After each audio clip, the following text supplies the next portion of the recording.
And the Inside Thunder podcast continues to roll. Episode number 5. I'm looking forward to this one because this guy is a certified player. He can score. He can do it all.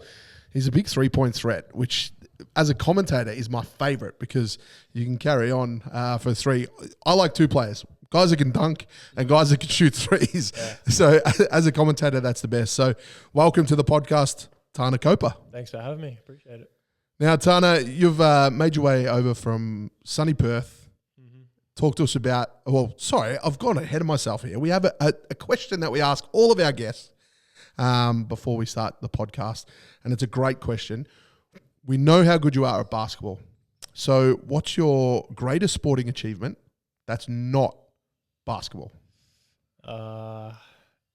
Probably second place cross country into school, primary school. Okay.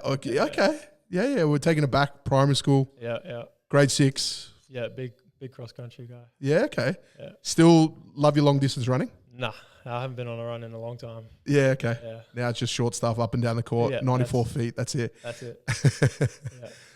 Yeah. When did you stop running, or like in school? I guess when I don't know, because it's athletics, I guess during school and stuff you always do it, and then I started playing basketball, so I guess that's when I stopped. Yeah, and always just played basketball, any other sport or? I grew up playing a bit of everything, like cricket, footy, bit of soccer when I was real young, but yeah, basketball when I was 10. So, yeah. Yeah, and then that was the one that you fell in love with most. Yeah. What was it? What made you fall in love with it the most?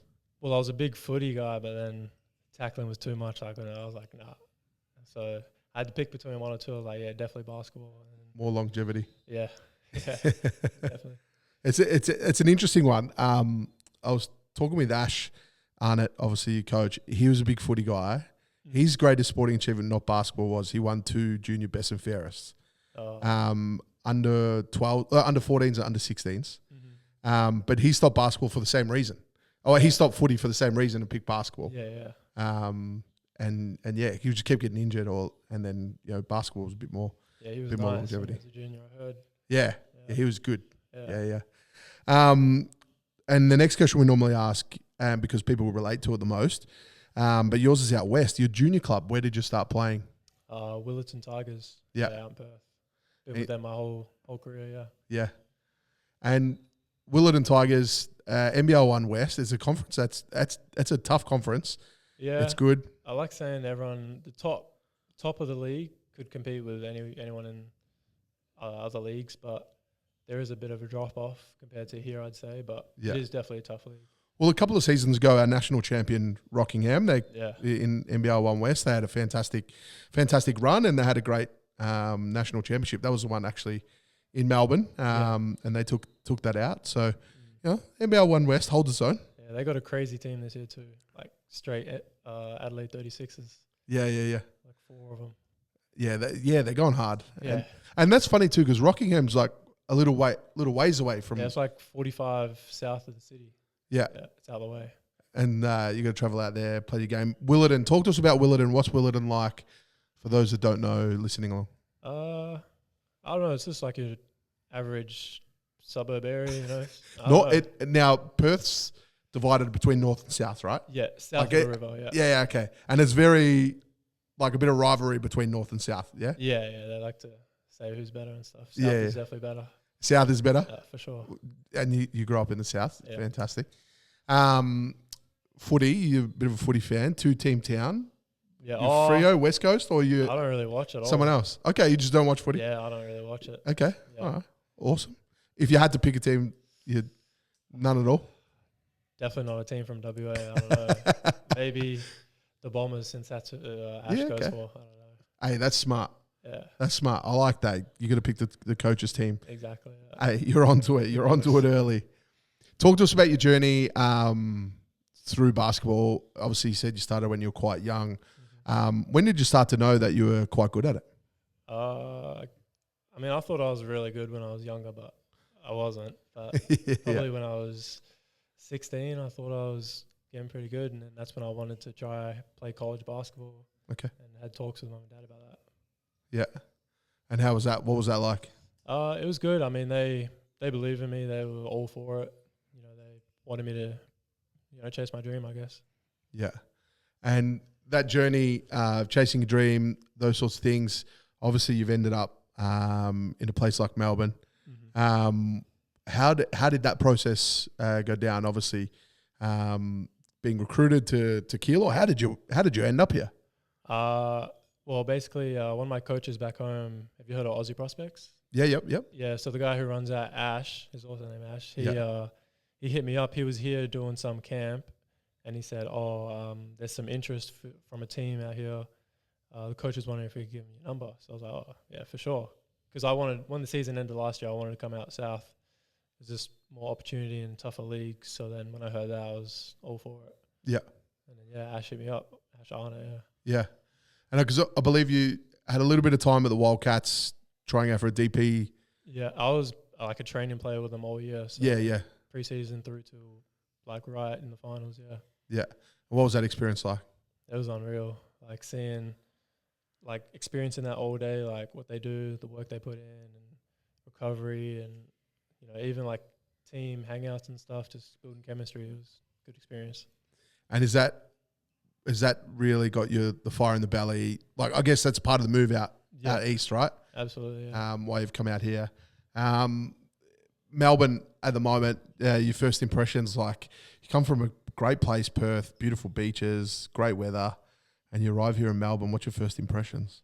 The weather's a little weird, you know, get every season in one day like they say, but no, I like the city. It's good. It's good here. I like it. Now, is this your first time living out of home? Yeah. No, because I was in America for the past 5 years, and then Stupid question by me. You went to college. What was your college experience like? Pretty up and down, I'd say. I started out at a D2 in Alabama. Yeah. And then did 2 years out there. It was, losing seasons for me, but it was a good experience, you know, college experience, and then transferred to a school in Brooklyn. Enjoyed my time there, built friendships, still talk to them to this day, and then transferred to another school in Buffalo, and that was freezing.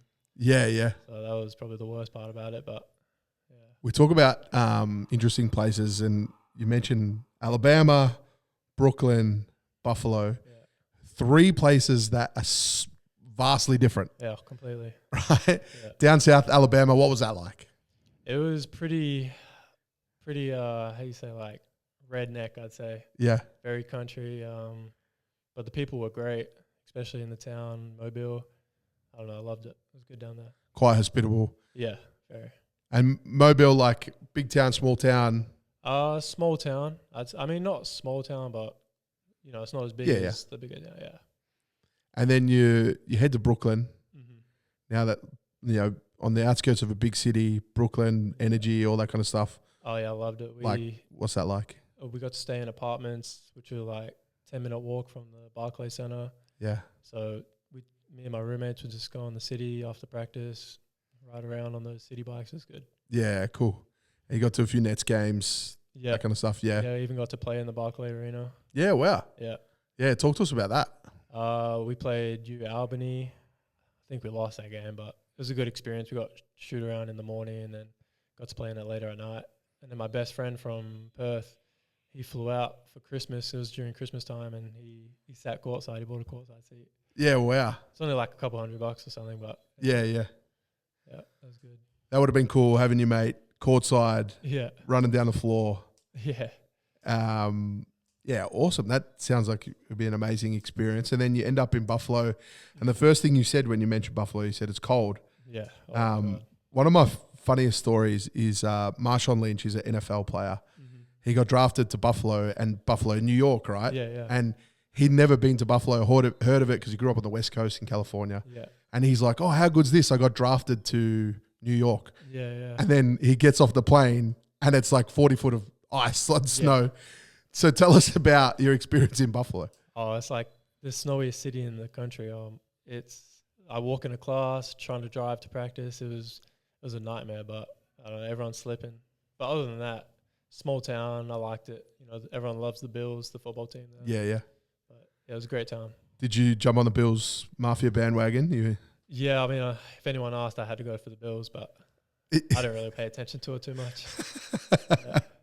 So tables are safe around here. So for those that don't know, the Bills Mafia have a supporter base called the Bills Mafia, and their thing is jumping through and breaking tables, right? Oh, they love it. Did you ever get the privilege to break a table? No, I never. I think if I went to Buffalo, that'd be the first thing I'd have to do it. I'll just have to. Yeah, they'd probably force you into it as well. Probably. Fanatical like that, right? Oh, yeah.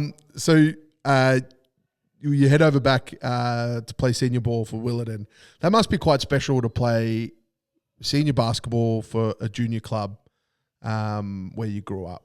How did that feel? I mean, it felt pretty good. Like, my teammates were some of the older guys that I used to look up to. Like, I wanted to be just like them, and now they're my teammates and stuff. I even had pictures of some of them working me out when I was like 10. Who are we talking? Give us some of the names. Kyle Lama. Yeah. Damien Scott, Andrew Black. But guys like that, I wanted to be like them, and then now that's my teammates. Yeah. It was good. It was fun. Like, that team was great. And it's quite interesting because we probably get a compliment of juniors that listen to this podcast and the players that are here. How real that is, like when you were that age going to the senior games, or they were showing up at your training, doing your little camps and workouts. That's actually achievable, right? Like if you were to talk to some of the kids that are 12 and 13 now, like what would be your advice? Like, listen to your coaches and just, train hard, but always do a little extra work. Don't put in the same amount of work as everyone else is, Yeah. That's what I'd say. I think that's a great message, right? Because like we have our, when you play junior basketball, you might have 2 nights a week where you train, you play. Yeah. Everyone does that. Yeah, exactly. Like, so if you want to get better, you got to do a little bit more, right? You got to do that extra work, yeah. Talk about extra work. Talk us through your week. What's Tana's week look like, if that's been your ethos on how you're good? Extra work, what are you doing? Like, what's a week? Let's start. We just finished a game. Mm-hmm. Recovery starts, I assume, and then talk us through to the next game. What's a week look like? After the game, just take a day off, chill out, let the body reset, maybe hit up, one of the recovery centers. But then after that, next day, get a lift in. Me and my roommates, Landon and Zach. Yeah. We'll go lift, get some shots up, and then Tuesdays, same thing, and then we got practice in the afternoon. And then Ciro is also our assistant coach. He's really good at getting our workouts in with us. So that'll be Wednesdays and Fridays. He'll work us out. And we also got practice Thursdays. And then we don't lift from Thursday, Friday. Well, I don't personally, but and then the game Saturday, Sunday. Yeah. And when you say lift, like weights, that kind of stuff. Yeah. Is that because you like to stay limber for games? Like you don't want to be tight, like going into the weekend? More just maintaining strength, and obviously me, I need to put a little bit more on, so doing that work, Yeah, awesome. Talk to us about the one of the things that I've noticed about the crew that we have here. It's quite a connected bunch. We have a really everybody seems to be quite tight knit. You're living with Landon at the moment. Yeah. You guys probably a great match, right? He does all the talking. Yeah. Exactly. And what's it like living with Landon and Zach? It's good. I mean, we all have our own parts of the house. Landon has the living room. That's where his gaming setup is. Okay. And then me and Zach are in our little gaming setups in our rooms. But it's good. Landon, like you said, talks a lot, and then me and Zach are more reserved. But it's a good house. Landon explained Zach as he's got unk status. Yeah. Is that the dynamic in the house? And Landon said that you're the little bro. Okay, well, Landon is the littlest of the bros in the house. Okay, all right. But I'll give Zach unk status because he's older. Yeah. But I'd say I'm the one taking care of the house. Okay. Yeah. All right. When you say take care of the house, I'm the one who puts the bins out, cleans up, stuff like that. I'll say because it's, I have the bigger bedroom, so I'll do that stuff. But okay, a bit of guilt. You're like, I got the big room. Yeah. All right. I like that. I can see that. That. You put the work in. Landon did talk a little bit about gaming, and of course he's talked himself up. He said he's the number one Fortnite guy in the team. Okay. And he says like that it gets quite competitive amongst the bunch. Yeah, it gets competitive. Can we confirm that, or is he number one? No. You can ask anyone on the team; they'll tell you he's not number one. Okay. He said that his words were he's the clutch guy. Okay. If it goes down, he's the guy in a clutch situation. He's not good at building. He did admit that. Okay. But he said, yeah, if it push comes to shove, he's your one. He said he's the man on the stick. So who is the number one Fortnite? This is important team dynamics. Who is the number one Fortnite player? I'm going to take the crown for that. That's me for sure. Okay. And then I'll put Campbell Edwards. Yeah, okay. I'll put him second. Yeah. Landon's, he's the clutch guy only because he's last alive because he doesn't fight with us. He hangs back. He hides. Yeah, Hides, okay. Yeah. That makes sense. Gaming, well, it sounds like a bit of a gamer's household. You got 3 little gaming setups there. Outside of Fortnite, you play anything else? Nah, not me. I rarely get on unless the boys are on, but that's the one, isn't it? Yeah. I'm a bit the same. I love playing sports games, but only if my mates are on. And you got to talk to Zach about it. He loves sports games. Yeah, okay. Yeah. All right, we'll have to maybe get him in. What does he play, 2K? Yeah, he loves 2K. Right now he's in Red Dead Redemption. Okay, all right. We'll have to. We've got a little bit of a gamers corner. Emma might have to do a little bit of bit of social media around that.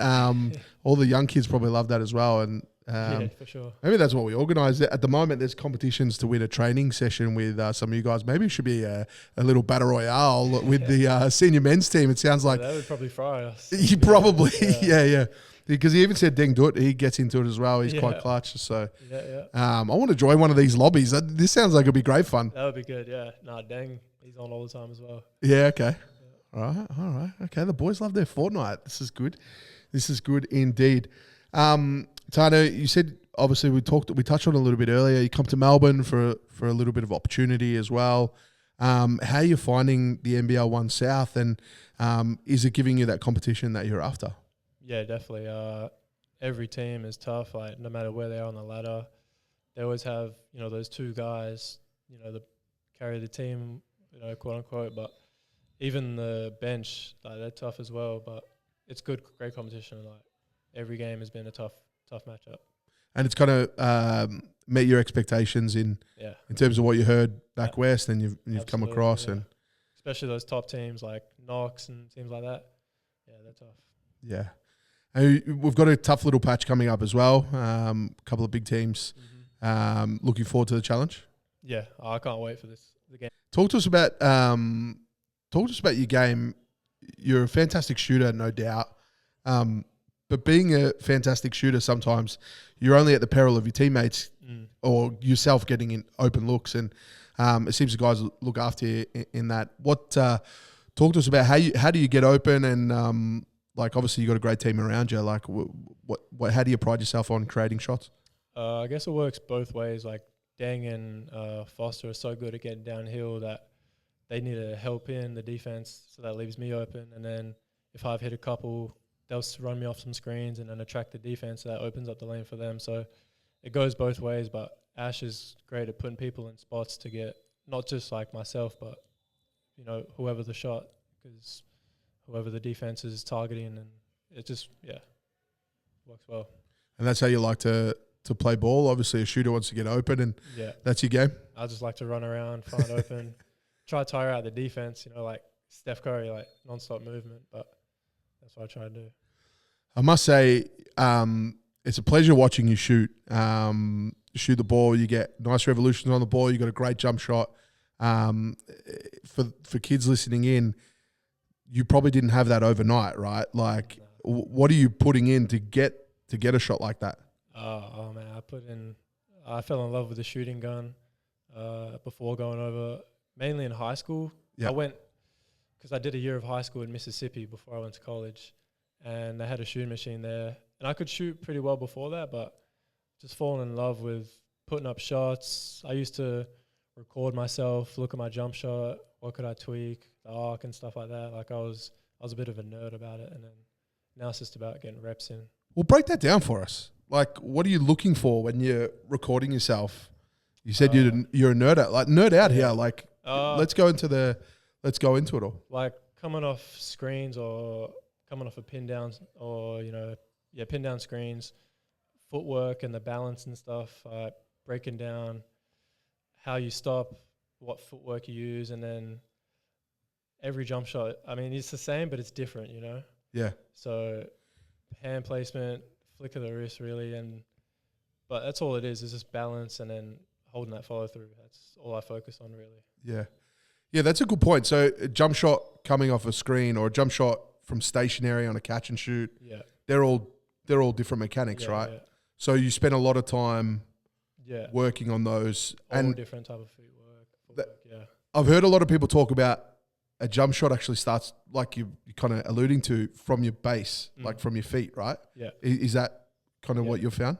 Yeah, like a video Steph Curry was saying is it's all about the base. Like he's so comfortable turning around when he shoots a three because he knows his base is balanced, and once it's just from there, it's automatic. Yeah. So it's all about the base, I'd say.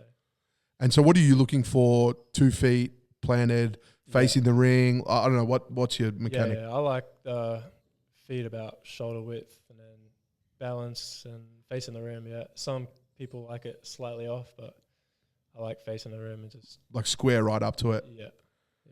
And then I've heard talk, this is one for your point guard or guys passing you the ball, but seams on the ball.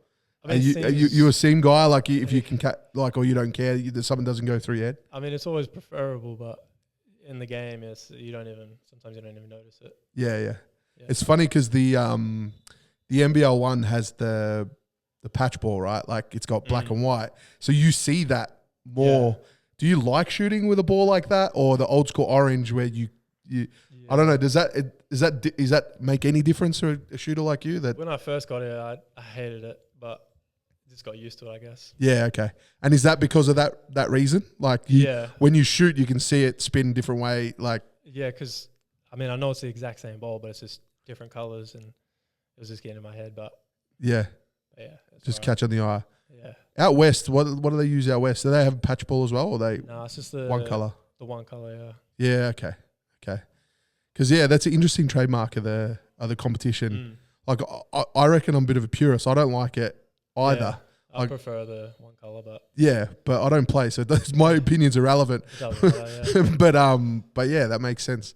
So that's it. That's quite interesting. So for young kids that are listening, if and their jump shot's going okay at the moment, and they kind of consider themselves a shooter, what would be something that you would like? You obviously talked about the mechanics of it, but where did you start? Like you said, you fell in love with it. You got a machine out, but is it just getting up more shots? Because anyone can go to the gym and put up shots, but you got to have meaningful practice, right? Like, talk us through give us an actual shooting workout. If you were to pick up a ball now, head to the gym, and you're on your own. What's something that a kid can do on his own? Like, what are you looking for? What's your routine? If I was to work out, I would always start with form shooting. I know everyone says that, but form shooting till you feel good, you're loose enough to shoot, and then I prefer to just go straight into the threes because I think of it like if you're on the bench, you don't have shots to warm up and shoot these mid ranges or whatever, and I rarely shoot a mid range in a game. So I just go straight to the corner, catch and shoot threes. I'll do 10, 5 spots, or 7. And then I'll go 2 free throws and then move in threes. So drifting to the corner, lifting out of the corner onto the wing, trails from the top, and then same from the other side. And then Ash has given me some drills that I've been doing, timed drills. So one of them is a validation drill. So you got to make 1 3 from 7 spots. If you miss, you go back a spot. But once you make the 7, you got to shoot 2 free throws for the point. If you miss, no point, but you got to keep going for 4 minutes and see how much you can get. Yeah, wow. Yeah. So the most I've gotten is 5. But whoa. So that's 35 and 10. And then you got. So you've made so you've basically what's that? Yeah, 35 and 10. Yeah, so you've made 45 shots in a row. Or you might have missed and might have missed and then. But 4 minutes in 4 minutes. Yeah, 4 minutes. Yeah. Wow, that's good going. And that because I can't stress enough. Like you see a guy like you watch it in a game, it looks so effortless, but there's hours and hours of practice that goes into jump shooting, right? Yeah. You could ask all my roommates from college and stuff. They thought I was a nutter. Going to the gym like, oh, we already went. And I was like, it just makes me feel better, like getting up shots. Yeah. Especially if, practice wasn't going away, you weren't hitting shots. I don't know. You're just back there and... It's just your space, I guess. Like, get in the zone. Shooting in the gym on your own, is it a time do you think much, or are you just working on what you're actually working on, or?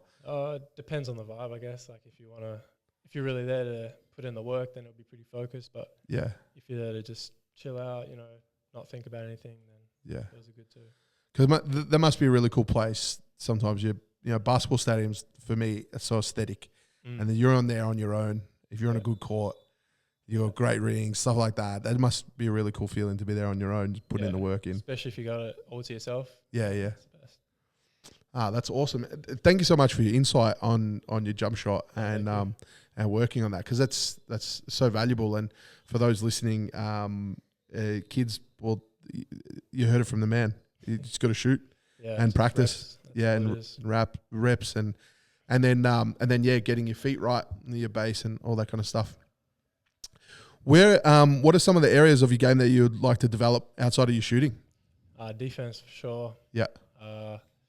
And then being able to handle the ball under pressure.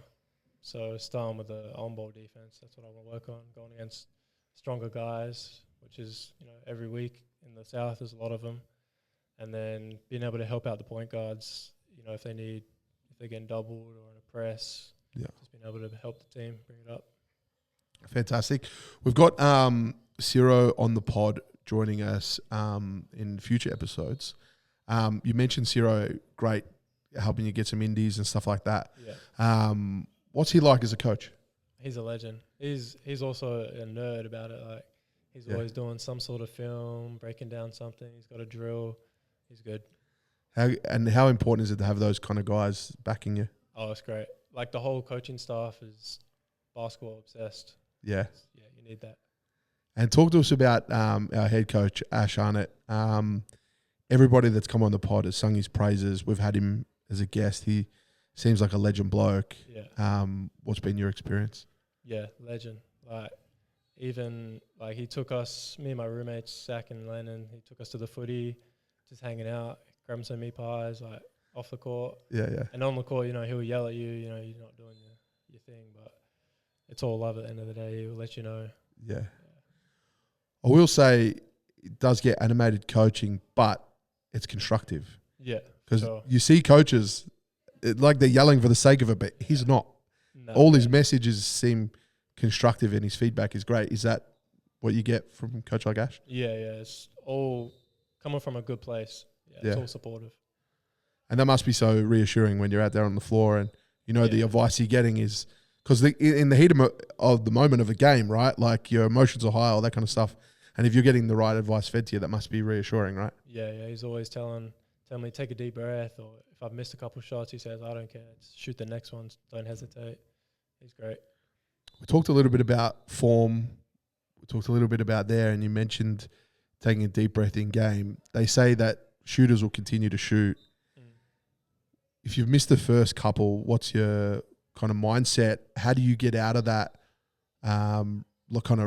place? Because I guess a lot of kids that are listening and even pro players that are listening in, what do you do in a game situation where your first couple don't go down?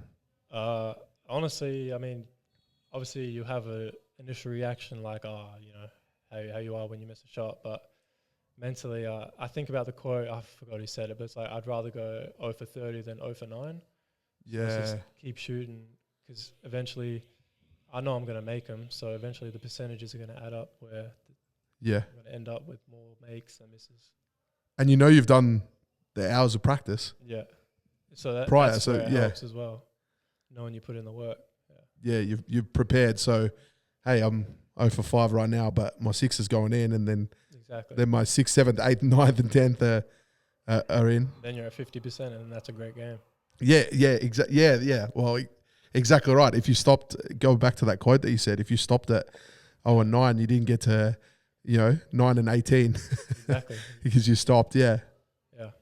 That's fantastic. That's a great mindset. Quite a humble one and quite a simple process, right? Just continuing to back yourself in. And I guess, what's that mentality like, knowing that your teammates back you in as a scorer? Because that must come with a certain set of pressure as well. No, it's been good. Especially, the first few games of the year was pretty rough. But my teammates were always there for me, practice, even the coaches, we believe in you. We believe in you. That's they never let, every day. Yeah. Belief seems to be a bit of a theme amongst the team from the guys that I've spoken to. You feel that's pretty high, the belief in each other? Yeah, we all believe in each other and what we can do and stuff, and the coaches are very vocal about that. Tana, it's been a fantastic chat with you. I really appreciate all the insights that you've provided us. However, we have a question from our last guest to ask you, and I'll ask at the end of this podcast. You can write a question as well for our next guest. All right. This question is from your housemate, Landon Seaman. His question to you, and he said you'll understand this. I wasn't quite on that, but I think I've got unk status, so I don't quite get it. All right.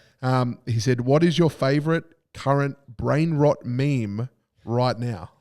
And you chuckled, so can you explain what that might mean? Like doom scrolling TikTok. Oh, okay, yeah. Stuff like that. Okay, yeah, I'm with you. I'd say Big Red. Which one's Big Red? Big Red is, if you don't, you know. Oh, no, I don't know. Now I feel bad. Yeah, can you fill me in? He's just like I guess he's a streamer now. I don't know, but he has a popular dance. Oh, okay, yeah. It's pretty brain rot, I guess. Oh, I want to see Big Red now. I'm going to see it as soon as we get off the potty. Yeah. So Big Red, he's your guy. Yeah. Now I feel really old, man. The fact that I didn't know that, and I'm always on the gram too. Like I'm always scrolling, but Big Red hasn't entered my algorithm. Tana, I'm going to hand you that so you can draft a question for our next guest. We'll do that off air. But once again, thank you so much for coming in. No, thank you. And all the best from the 3-point line for the rest of the season. We want some big ones. But once again, Tana, thank you. You've been amazing. Thank you. Appreciate you for having me.